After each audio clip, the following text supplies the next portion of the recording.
Are you hungry for some authentic, delicious recipes? We're gonna share those with you today. We're also going to use, guess what? Corn. We're also gonna introduce you to the chef. Carolen Barrett is going to show us some authentic recipes that you can do at home, fun and easy to do. Carolen, thanks for joining me. Thank you. Thanks for coming all the way out to the cornfield. So you're gonna do some fun things for us today, and you really do have a great story that I'm excited to share with everyone. Born in Mexico City, you're here in the United States, but you're going back. Yes. Share that with us right now. I have a catering company, and I'm on my way to Pescadero, Mexico, to be the chef. You're going to move your whole family back, kind of home. Yes. Although Mendocino, home to me. Right, home to you. Mendocino is home for now. Yes. But then you're going to go back there. That's got to be exciting. It's really exciting. Share with us what we're going to do today. What are our recipes? We are going to cook a pozole that I have lightened up a little bit for American palates, but pozole is generally cooked for big celebrations all over Mexico. Good. I've made mine with chicken and tomatillos as opposed to pork, which is the traditional meat in there. All right. And I've used a lot of fresh produce. You have a garden and you cook fresh from that all the time. I try to as much as I can, and it's really great. I brought a few things from my garden today. Wonderful. Actually, some herbs and some zucchini and a couple other things. You really then subscribe to what's in season is the best flavor, makes your dishes taste the best. Absolutely. Well, now, let's start our first recipe. Share with me what you're going to do. I'm going to start out with the chicken, and I'm going to brown that. So I'm going to take a little of my olive oil, probably 2 or 3 tablespoonfuls to start that out is probably fine. What we need, and then share with us as far as the chicken that you like to use, and do you leave the skin on? Do you take the skin off? What's kind of I leave the skin on to start this recipe because I like to render the fat because it offers a lot of flavor for the final dish. When I serve it, I will then take the skin off because then the skin gets sort of soggy in the broth, and that's not so great. So I'm going to let my oil get up to temperature here, and then I'll put this chicken in skin side down. I usually use thighs because I think they are the most flavorful meat. So would you buy a whole chicken and then just portion it you out? You could do that as well if you were cooking for more. I tailored my recipe to 6 people because I figured that's generally what you're cooking for at home. All right. So I just bought 6 thighs. So just oil, no garlic, no salt and oil, pepper? Because all the garlic and all the rest of that's going to go into our broth when we're done. So I'm just going to put this in here. All right, and you haven't seasoned your chicken at all? No, not at all. All right. This is a heavy bottom pan, which is what you're going to want to use for making a soup like this because you want a nice, hot.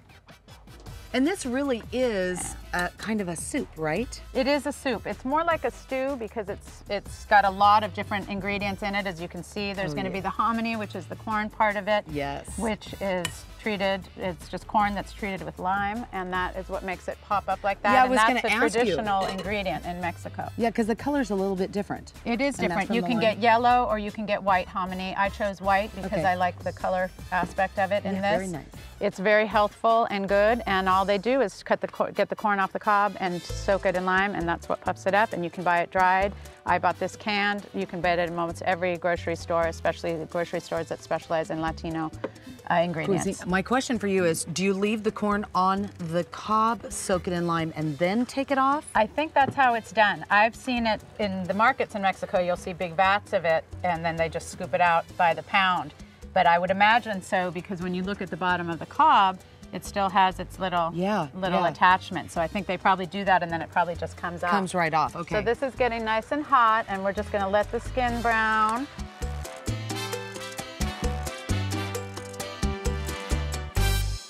The chicken finished browning, and then we put it in a dish, and we put it right in the oven. And it's at, what, 300 degrees? 300, 350. Now you're sauteing the onions. Sauteing the onions first, just kind of moving them around, scraping the nice brown bits off the bottom of the pan. Yes. So then what we'll put in next is our peppers. And then we'll put the garlic in. I always start the onions a little bit before the garlic so we don't burn the garlic. So question for you, I know a lot of the recipes that I do when I'm cooking Mexican cuisine has garlic in it, but is that truly authentic? Garlic is pretty authentic. I grew up eating lots of garlic, lots of onions. So now we're just letting it do its thing in there. And now we've got the onions and peppers and garlic all cooking together and nice and soft. So we're gonna start adding our other ingredients. I have a cup of cooked white beans, a 30-ounce can of hominy, white hominy, rinsed. I'm gonna put my zucchinis and my tomatillos in, quarter. And cook for about another 10, 15 minutes.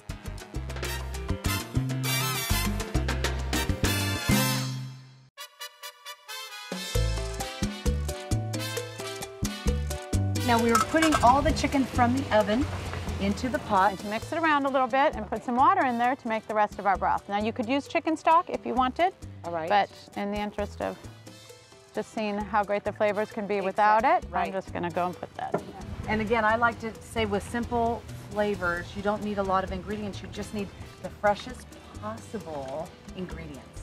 And then we're gonna put the top on that looks pot. Beautiful. And that will sit for a while. Okay. And then we can start making our other dish here. What we're gonna make now is a shrimp and corn salad.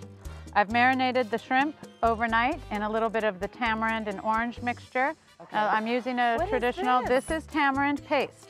Now you see it a lot in Asian cooking, Right. but also it is a flavor that's very common in Mexican ingredients as well. Now this has no sugar or salt added to it, so that's what you want to get for this, and you can find it in Latino markets and in Asian markets as well. So that's just really in its raw form. That's in its raw form. There's seeds in here and bits. So what I've done is put some in the orange juice here, and I'll put it through the sieve so that you don't end up with Get any the of the seeds. crunchy Okay. bits. And then we'll just put our shrimp right in there. So Yeah, we're no, gonna that's let great. that saute Okay. up in there. And again, just to review, you've let the shrimp soak up in this. And a little mixture. bit of this. And this was the 3 tablespoonfuls of that Okay. mixed with the juice of 4 oranges. The corn I'm using for this recipe is raw. Right. I'm also using some oranges, which are very traditional. And I usually would have had red jalapenos, but unfortunately I was only able to find green at the green market. ones, So, okay. and that's what was fresh. So, and some thinly sliced Beautiful. onions. All right. So I'm going to go ahead and pour this through my sieve. There are big seeds. There are big Really? seeds and parts of that. So what I do is just make sure that it's all It's almost like a off. gum. It is like a gummy. Yeah. Can I stick. taste Cater this? to that. Yes, you I can. want to know what this tastes like because I've never cooked this. Oh my God. Mm-hmm. It's very, you know what? It's so deceiving because it's brown, it's got seeds, and you wouldn't think it is as sweet as it is, but it's sweet like But orange it's juice. really sweet like orange juice. So we'll just put that in there. All right. And that was from 2 corns, oranges. So that's doing just well. It's simmering lightly, making sure to finish the chicken in there and meld all those flavors, and then we'll season that when that's done.